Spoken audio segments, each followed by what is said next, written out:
China's tech industry is exploding. Just like I mentioned before in my writings, that patents are unprecedented levels being filed in China.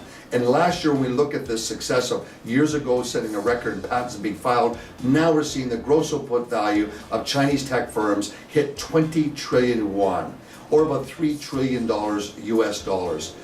This is a staggering number when you look at 9 of the world's 20 largest tech firms are now calling China home. In fact, China has more unicorns, which are startups, worth an economic value of greater than $1 billion than any other nation on earth. Chinese unicorns account for more than half of the total global output if you look at these terms of valuations, about 70%. Now let's just take a look at the top 10 Chinese unicorns.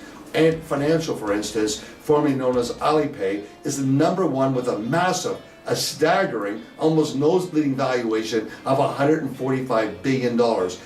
It's very likely that even more capital will flow into these firms this year and many years into the future. Chinese foreign direct investment in the US has also fallen substantially at a staggering 92% this year alone. And we know why, because China has a crackdown on flight capital. We hear the rhetoric of anti-China and this increased scrutiny by the US government on Chinese acquisitions. Also, I think it's really interesting to take a look at Rhodium, which is a research company that says that Chinese investors have sold more than $9.6 billion of US assets, including office buildings in New York City and San Francisco.